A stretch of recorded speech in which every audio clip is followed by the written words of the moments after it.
जैसा कि आपको पता है कि अभी त्रिस्तरीय पंचायत आम निर्वाचन 2022 जो है वो प्रक्रियाधीन है, अभी चल रही है।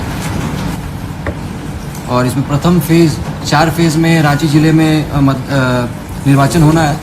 तो प्रथम फेज़ का जो नॉमिनेशन, स्क्रूटनी और अलॉटमेंट ऑफ सिंबल्स, ये प्रक्रिया जो थी वो पूर्ण कर ली गई है और अभी प्रचार सभी अभ्यर्थी के द्वारा किया जा रहा है और आचार संहिता भी इसी बीच लागू है। तो प्रथम चरण को लेकर जो तैयारियां हैं उसको लेकर आज आप सभी लोगों को अवगत कराना चाहूँगा मैं। कुल नामांकन जो है अभी तक 1398 हुए थे प्रथम चरण में, उसमें अस्वीकृत हुए हैं 54 और 22 नॉमिनेशन को वापस लिया गया है। 433 निर्विरोध घोषित किए गए हैं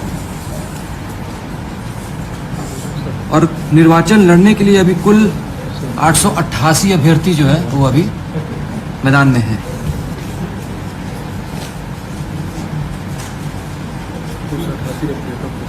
उसमें 888 जो लड़ेंगे उसमें से 251 मुखिया पद के लिए प्रत्याशी खड़े हैं।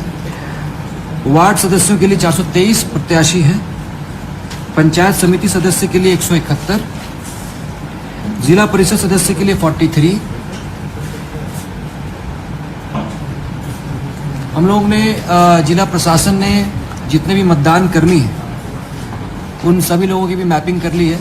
सभी लोगों का डेटाबेस तैयार कर लिया गया है और जैसा कि आपको पता होगा कि 14 तारीख को प्रथम चरण का मतदान है, सुबह 7 बजे से लेकर दोपहर के 3 बजे तक, और 17 तारीख को मतगणना जो है वो 8 बजे से शुरू होगी। प्रथम चरण में कुल मतदान केंद्र जो है वो 648 है और कुल मतदान भवन की संख्या जो है वो 432 है। प्रथम चरण में लगभग, क्योंकि हम लोग 10% रिजर्व में रखे हुए मतदान कर्मियों को, तो लगभग 2592 मतदान कर्मी जो है प्रथम चरण में मतदान कराने में सहयोग करेंगे जिला प्रशासन को। मतपत्र की जो छपाई है वो अभी कंप्लीट हो चुका है।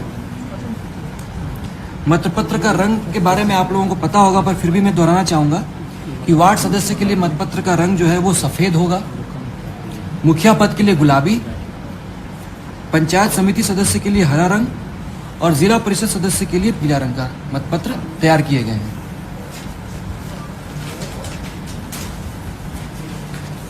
इसी क्रम में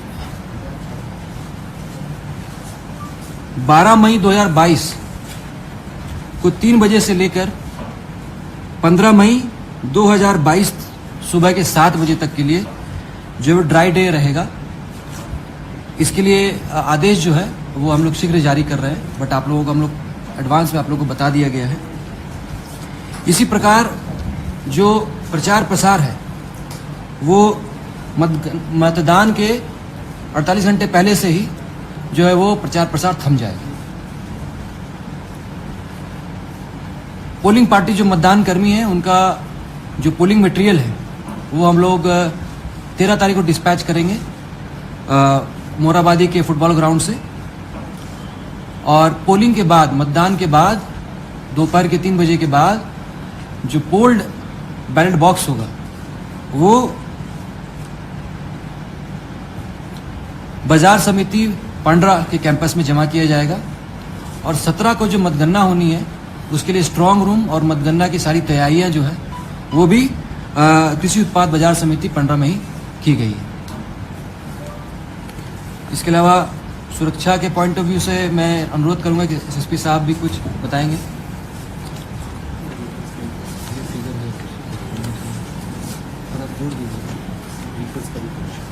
आगामी पंचायत चुनाव के मद्देनजर जो है जिला प्रशासन की तैयारियां प्रारंभ हो चुकी हैं और आप सबको ये ज्ञात होगा कि अभी तक के पूरे ज़िले में 1000 से ऊपर लोगों को बॉन्ड ऑन किया गया है और विभिन्न एसडी साहब के माध्यम से उसको नोटिस तामीला किया जा रहा है।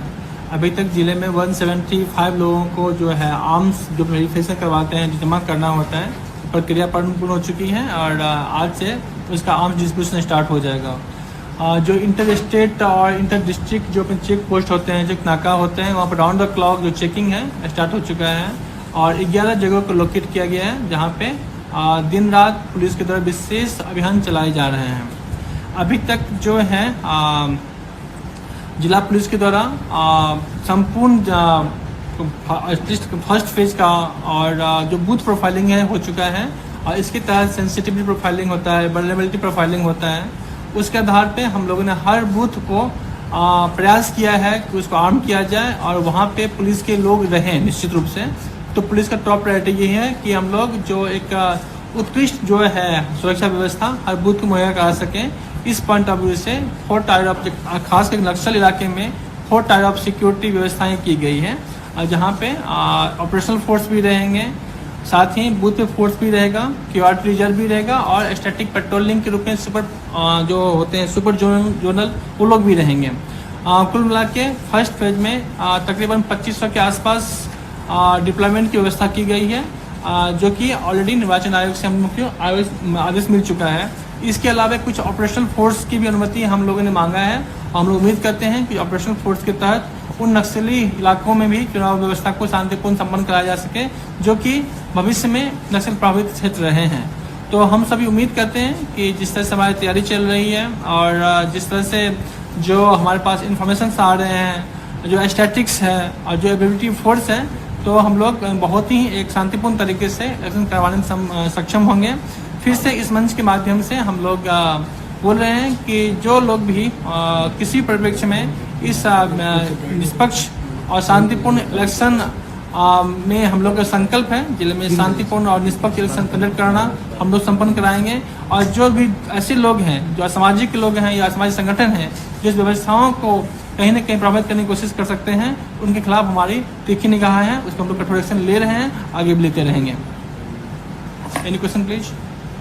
ऐसा कौन सा पंचायत है जो नक्सल प्रभावित है? जैसे मैं पहले कहा कि संवेदनशीलता के दृष्टिकोण से अभी इस चीज़ का हम जिक्र नहीं कर सकते हैं। मैंने पहले कहा कि हम लोग सेंसिटिविटी प्रोफाइलिंग और प्रोफाइलिंग हो चुका है और आप लोग को भी ज्ञात है कि एक पार्टिकुलर सेक्टर में मूवमेंट पास्ट में भी रहा है, उस पर हम लोग का विशेष फोकस रहेगा। अभी इस पे हम आपको एग्जैक्ट नंबर नहीं देंगे क्योंकि अभी भी हम लोग का भेजा जा चुका है, परंतु उसको बताया जाना उचित नहीं होगा। Thank you.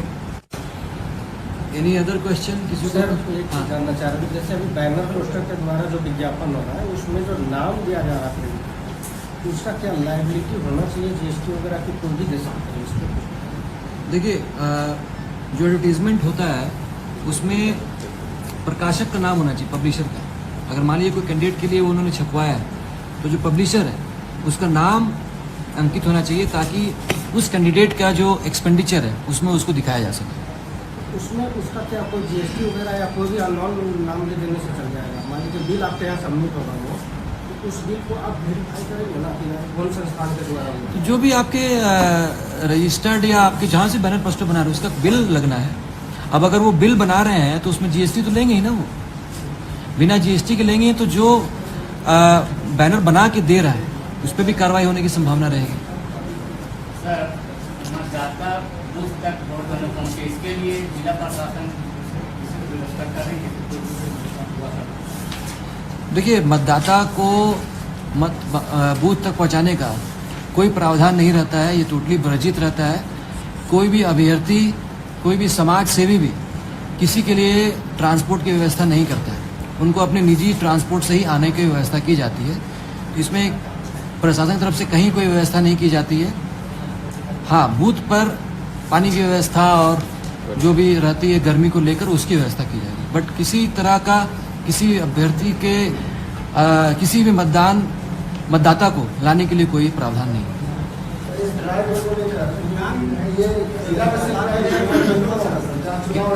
क्या बोलिए? एक सेकेंड। हाँ,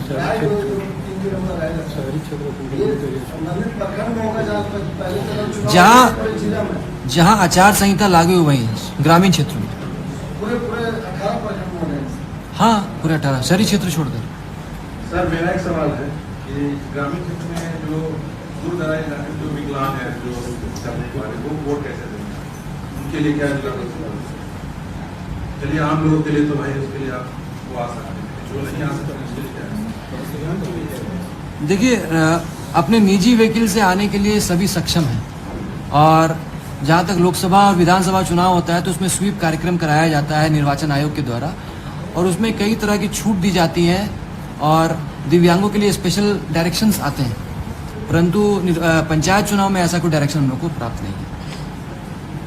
सर मॉडल बूथ भी बनाए जा रहे हैं क्या? हाँ, मॉडल बूथ कुछ बनाए जा रहे हैं, चिन्हित किया है हम लोगों ने। वहाँ पर पानी वानी की व्यवस्था रहेगी वहाँ पर, और थोड़ा सा बैठने की व्यवस्था वहाँ पर की जाएगी।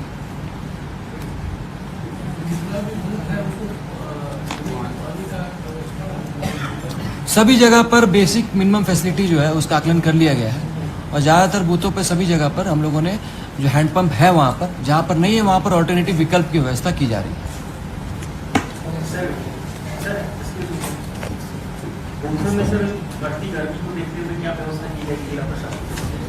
जो व्यवस्था है बूथ का वही की जाएगी, है ना।